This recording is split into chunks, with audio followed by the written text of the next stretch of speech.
It's the 8th of October 2023 and it's 11:19 in the morning, and this is just an upload for those with common sense about practices in legal terms and legal matters and in personal private matters with regard to faith and family.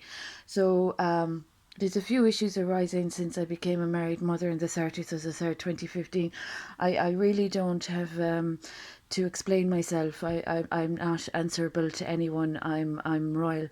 So there are entanglements and expectations and obligations to respect when confronting or meeting with a royal that holds the position in society that I have. And there is a problem with people disrespecting that position. Like any position, if you disrespect the Garda Síochána, you know there's a problem with that.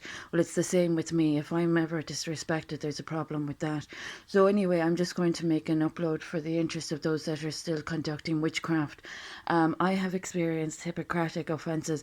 Now, this community is of identity matters that are not, based in a healthy position. There are people offending my identity and they're offending my faith and my family, and they have a neurosis about my nuptials of the 30th of the 3rd, 2015. Now, as I said, I'm not answerable to anyone. I don't have to explain myself. But for the purpose of my health and well-being and for the sanity and sobriety recovery cause that originated from my 20 years with Narcotics Anonymous. I'm 4 years experiencing people's offences against faith and family. So this is just for the sanity and sobriety and the etiquette around spirituality, the etiquette of what is required to be in good faith, good practice, good position. There are people that are imposing upon me and they're being quite ignorant. Not only are they trying to take credit for COVID-19, but they're trying to take credit. They're monetizing from my humanitarianism and they're not paying their debts. So not only from the perspective of creative intellectual property theft is there a problem, but these people are like laying down the law with what they don't own, and they're basing that all on thuggery. And I don't know if people know what has happened with regard to women's rights in the past 5 years in Tralee County Kerry, but those that are trying to twist a tale regarding my reference to sex industry workers and their involvement, or the way they have been involved, those women, if it's a personal choice, if you choose to be of the sex industry, that's not my choice or decision. That's none of my business. But if that entails any entanglement with my farm holdings, then it is my business. So life choices are up to ourselves. I've no problem being, vocal around this matter. But if people choose to be of the sex industry, enjoy it. That's your business. But it's not my business until it's entangling itself with my property and my rights and my farms and my child. So just so we have that point very much stipulated clearly. Those that are trying to cause problems, I realise that I'm being criticised. So anyway, this is just to establish that point.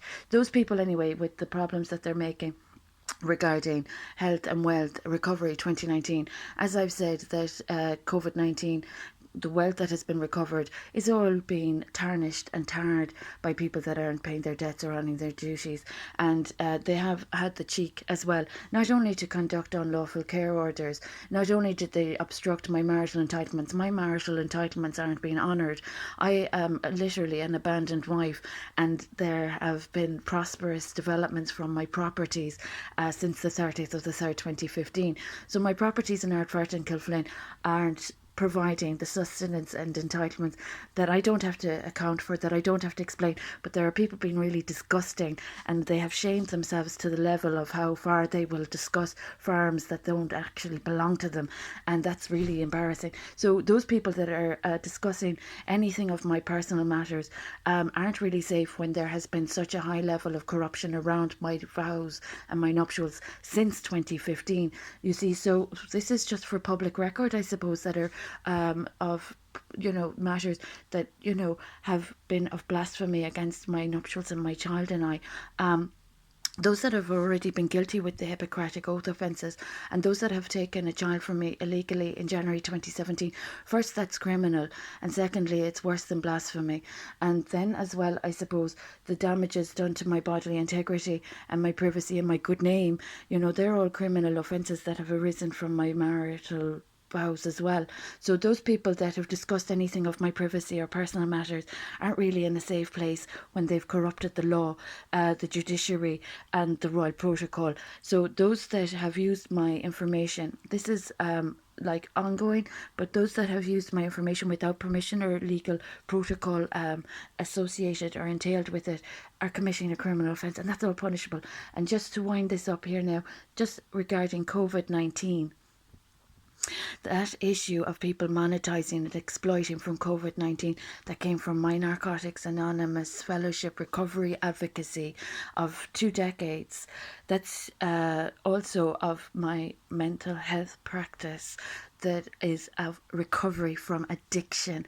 I am of addiction recovery. So those people that have been polluting the system and that are causing problems and trying to make inferences aren't making clean money. And I can't stress enough how dangerous it is, like what I have brought about with Brexit, what I have brought about with mental health reform, people monetizing from my name without proper protocol or paperwork are not making clean money, and it's not safe for any organisation or establishment throughout the world to be associating themselves with any initiatives that is of fraud and more corruption. I'm anti-corruption, I'm zero tolerance, and if there are ladies out there that choose to be in the sex industry, that's a personal choice. So those people that are looking to have a critique done of my documentary, I just want to make a few points clear.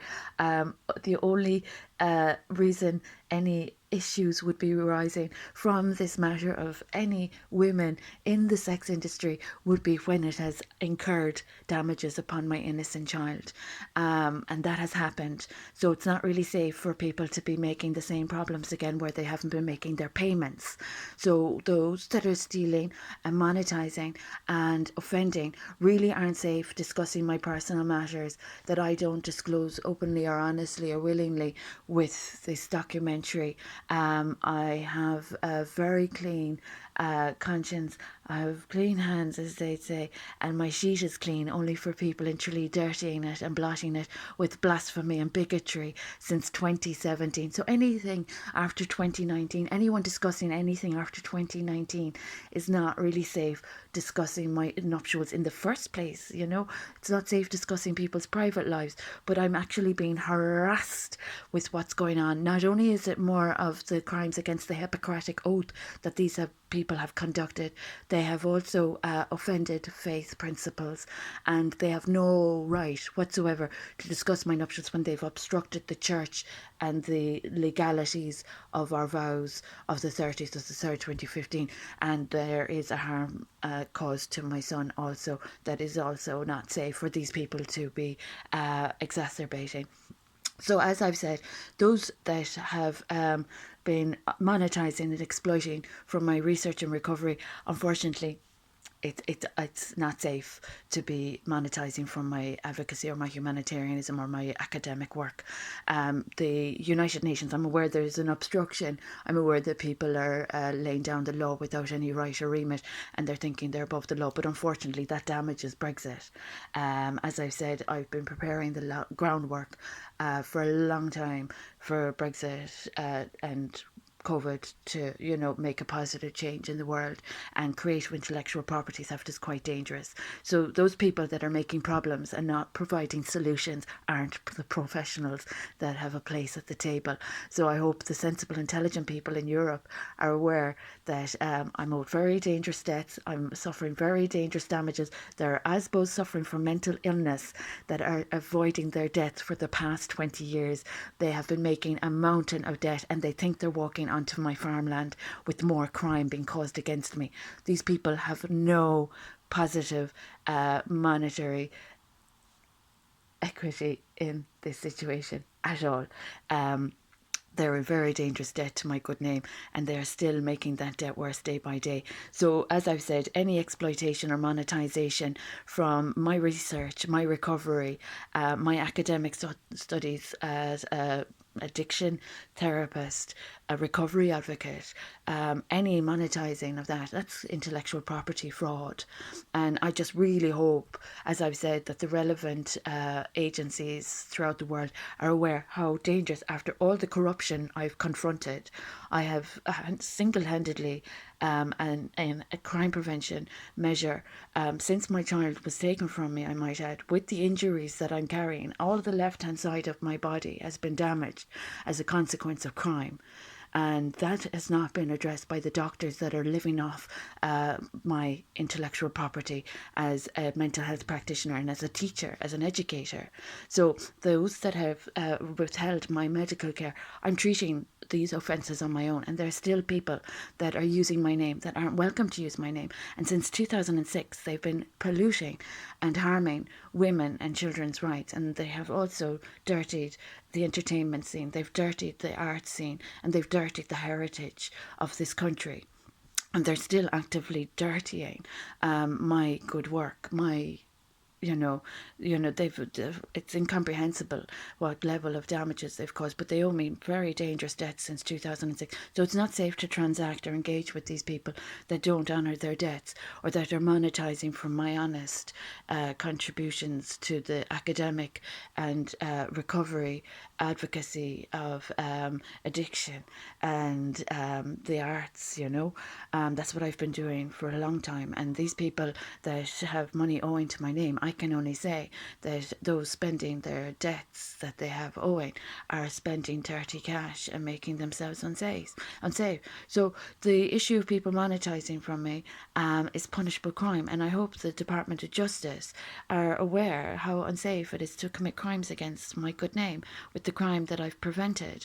I've prevented huge crime, and I hope the Department of Justice is aware how unsafe that the child I gave birth to isn't in my care where he's legally meant to be. There's no lawful CHUSA child and care order issued as of January 2017. So I'm experiencing crime. These matters are not making the prosperity that I've created safe for people to be enjoying when that's all laid on a very dirty situation that is more of the same from Tralee County Kerry. So those women out there with children, I hope you're aware of the laws of the land and the lay of the land and any trespass with what's gone on and what's been said and done. I hope everyone with a clean conscience wouldn't want their reputations tarnished on behalf of people in Tralee. This little collective in Tralee are like after causing very dangerous problems for 20 years, and that's why we have Brexit and COVID. And you see, I'm now feeling that this issue is like, it needs to be, addressed and repaired. So the government ministers that are assisting crime against me, unfortunately, are putting all corruption issues in a place that's not, healthy. Corruption again isn't healthy. So I hope the government ministers don't think they have an easy prey where I am at the moment. I hope the government ministers know what personal injuries and damages, harms and losses I've experienced with the reports I've submitted to their offices. The Ombudsman for Children that have heard from me since 2017. All of these matters. There's no point in burying our heads in the sand. We'll only be scarred for burying our heads in the sand. So those people that don't have the maturity or responsibility to do like what's upright, then that's sad sign of the times. So the ministers with debts owing for the legislation that they're living off, be careful, because that's my academic work, and I don't permit people to be monetising and making money when they're not even paying their debts. It's fraud and corruption, you see.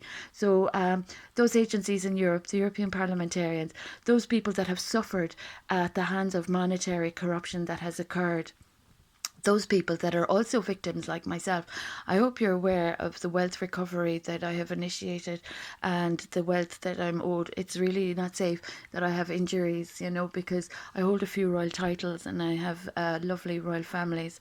So those people that are monetising from my names and my positions and titles are really not safe, causing that much damage. And those people that are discussing my nuptials, that's not a very safe idea with what this county community in Kerry has done with regard to unlawful actions, not only with regard to my child, but also the fact that I am an abandoned wife, I suppose. I'm an abandoned wife. I support myself, and my son was illegally separated from me.